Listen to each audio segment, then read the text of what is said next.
ब्रह्मांड नव वर्ष उत्सव देश की राजधानी दिल्ली में 9-18 अप्रैल 2024 तक एक शानदार 9 दिवसीय सांस्कृतिक उत्सव करने जा रहा है, जो प्राचीन ज्ञान और अत्याधुनिक विज्ञान के अपने द्वितीय संश्लेषण के साथ जीवन के सभी क्षेत्रों के लोगों को मंत्रमुग्ध करने के लिए तैयार है। इसकी जानकारी आज दिल्ली में केशव भारद्वाज द्वारा प्रेस कॉन्फ्रेंस के जरिए दी गई। आपको बता दें कि यह उत्सव एक रिकॉर्ड सेटिंग प्रयास के साथ शुरू होगा। आध्यात्मिक रूप से प्रचंड स्वर में एक साथ बजाए जाने व 11,000 शंखों की शक्तिशाली गूंज संपूर्ण ब्रह्मांड को गूंजायमान करेगी।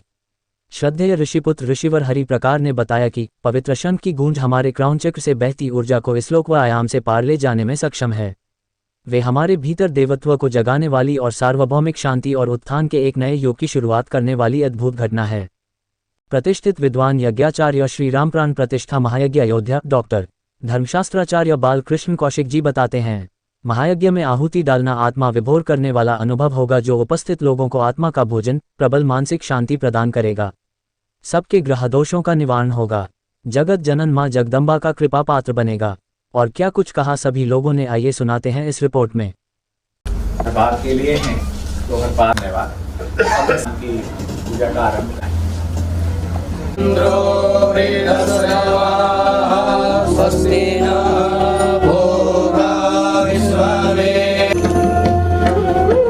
इतना है उसका भी कुछ न कुछ तो वाहक होगा, हमें नहीं पता क्या है, लेकिन जब ध्वनि तरंगे, जब शंखनाद जब आयाम को भेदेगा तो उसके साथ हमारी जो चेतना है वो भी उसके ऊपर आरूढ़ होके उस आयाम को भेदने में सक्षम हो जाए। तो इसको तो आध्यात्मिक भाव से और भौतिक भाव से ये जब बच्चे उस कालखंड में वहां पे होंगे, जब इतने सारे ब्रह्म देवता वहां पे मौजूद होंगे, यज्ञवेदियां वहां पे होंगी, एक अलौकिक वातावरण वहां पे होगा, और जब शंखनाद वहां पे इतना प्रचंड किया जाएगा तो सभी की रीढ़ झनझनाएंगी।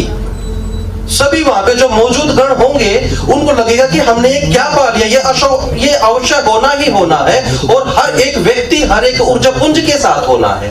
तो उसे अनुभूत गम्य किया जाए, व्यक्तियों के, बच्चों के, माताओं के, बहनों के, इसको ध्यान में रख के तो शंखनाद का प्रकल्प किया गया है, ताकि एक ऐसा एक घटनाक्रम घटे जो विश्व पटल पर प्रचारित भी किया जाए, उपयुक्त परिपाटी बन जाए, जो शंख का प्रचार हो और शंख घरों के अंदर भी स्थापित हो जाए।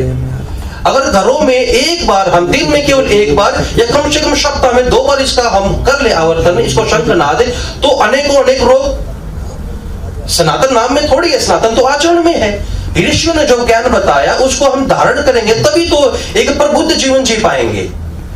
जनों से, देवता से आशीर्वाद प्राप्त करते रहेंगे। कोई वेद पाठ होगा इसमें स्पेशल, जैसे कोई किसी वेद का हो रहा हो, 9 दिन के लिए हो रहा है, क्योंकि जैसे कहते हैं जब इसका नववर्ष शुरू होता है चैत्र वाला, तो यजुर्वेद का पाठ करते हैं, तो आपके यहाँ किस वेद का पाठ होगा? थोड़ा सा माइक कर दो। इसके लिए चतुर्वेद पारायण चलेगा। सर छोड़ दीजिए, बढ़ जाइए। चतुर्वेद पारायण चलेगा, वो तो 9 दिन तक होगा ही चतुर्वेद पारायण। सस्वर वेद पाठी आएंगे, वो पूरे एक वेद का नहीं 4 वेदों का पारायण करेंगे। उसमें पुराणों का मूल पाठ भी होगा, लेकिन मूल रूप से जो मार्कंडेय पुराण है उसमें जो दुर्गा सप्तशती है, जिसको हम चंडी पाठ बोलते हैं, दुर्गा पाठ बोलते हैं, उनके जो दिव्य श्लोक हैं उनके द्वारा लगभग 50 लाख आहुतियां उस यज्ञ में 9 दिनों में दी जाएगी। उसमें नवारण मंत्र भी होगा, उसमें सहस्त्र नामावली भी होगी, लेकिन मूल रूप से मार्कंडेय पुराण में जो दुर्गा सप्तशती है उनके दिव्य श्लोकों द्वारा ही, और जो वैदिक शिखा सूत्र संध्यानिष्ठ जो विप्र हैं उनके द्वारा यज्ञ का कार्य संपादन होगा। आपसे मेरा एक और सवाल है, आपने अभी संस्कारों की बात की थी, लेकिन संस्कार विधि में अगर कहें तो उपनयन संस्कार में लिखा गया है कि बालक हो या बालिका हो, उसका 8 से 16 वर्ष की आयु में उपनयन संस्कार, जिसको हम आम भाषा में कहते हैं जनेऊ, को कर देना चाहिए। लेकिन अपने यहाँ शादी के टाइम पुरुषों का ही किया जाता है, वो भी 6 धागे का पहनाया जाता है, ये कौन संस्कार में लिखा है? वो यही तो मैं कह रहा था ना कि संस्कार तो जो विलुप्त होते जा रहे हैं। उपनयन से पहले बहुत सारे संस्कार है, गर्भाधान, पुंसवन, सीमंत, जात कर्म, नामकरण, वो सारे नाम ध्येयम दशम्याम तो द्वादशाम भाष्यकारयत पुण्यतिथौ नक्षत्रे व अमूर्ते व गुणान्विति, वो सारे संस्कार लुप्त होते जा रहे हैं। इन्हीं संस्कारों की जागृति के लिए एक बार पुनः हम युवा पीढ़ी को नव संवत्सर के माध्यम से अपने संस्कारों के प्रति जागृत करें। ये विलन वाला पूछने क्या मैसेज है ये होने वाला है, जो किरदार निभाने वाले हैं विलन का, ये मतलब किस तरीके का, थोड़ा सा बताएंगे किस तरीके से ये कार्यक्रम होगा?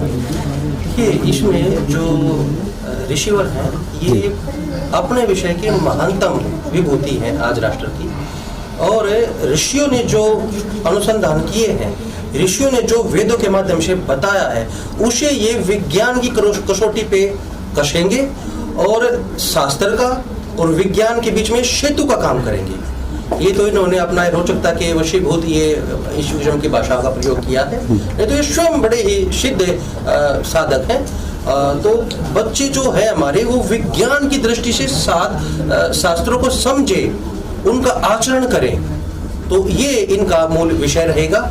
उसी के परिणाम स्वरूप हमारे जो शास्त्र ने जो बोला है उसको वैज्ञानिक कसौटी पर कस के ये पूरे विश्व में उसका प्रचार करेंगे, ताकि सनातन वैदिक संस्कृति का जो सम्मान है, जो इसकी वो पात्रता रखती है, दबी जुबान में पश्चिम उसे महसूस करता है, समझता है, उसको आश्रित भी करता है, लेकिन स्वीकारता नहीं है। तो अब उनकी जो स्वीकारोक्ति है जबरदस्ती करवा लेंगे।